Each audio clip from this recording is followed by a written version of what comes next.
Pada Rabu 1 November 2023, Menteri Pertahanan Israel Yoav Gallant membuat pernyataan soal sikap negaranya dalam menghadapi militan Hamas.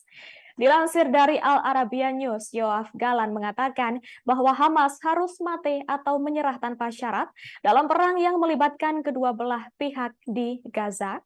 Ia bahkan menegaskan bahwa Hamas tidak punya pilihan lain ataupun pilihan ketiga. Adapun pernyataan Yoav Gallant itu diambil dalam pidatonya yang disiarkan oleh televisi. Pidato tersebut ditujukan kepada kelompok militan Hamas yang saat ini menguasai wilayah Gaza. Sementara itu, Perdana Menteri Israel Benyamin Netanyahu sebelumnya juga telah berjanji untuk melanjutkan serangan di Gaza sampai kemenangan Israel atas Hamas terjadi. Seperti diketahui, Israel telah menggempur Gaza sejak serangan tiba-tiba dari Hamas pada 7 Oktober lalu. Saat itu, ribuan pasukan bersenjata militan Hamas menyerbu dan melintasi perbatasan hingga berhasil memasuki Israel. Serangan aksi brutal militan Hamas saat itu berhasil menewaskan lebih dari 1.400 orang di Israel.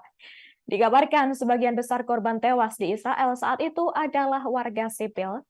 Tak hanya itu, Hamas juga disebut telah menculik lebih dari 230 orang lainnya dalam serangan di Israel saat itu.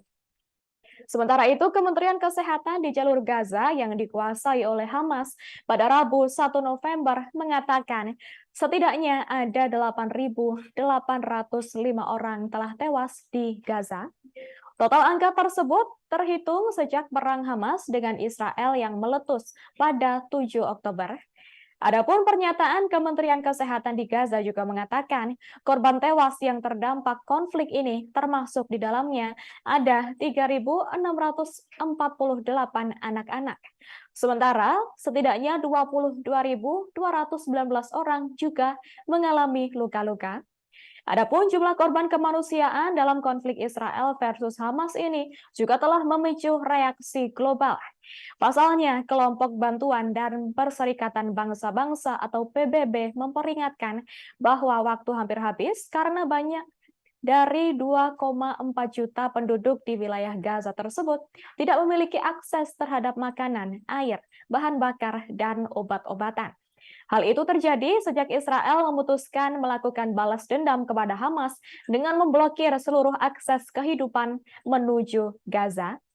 Sebagai informasi, Sekretaris Jenderal PBB Antonio Guterres pada hari Selasa lalu juga mengimbau perlindungan warga sipil yang terjebak dalam konflik antara Israel dan Hamas. Ia kemudian menekankan perlunya proporsionalitas dan tindakan pencegahan oleh semua pihak dalam mengatasi konflik ini. Download Tribun X sekarang, menghadirkan lokal menjadi Indonesia.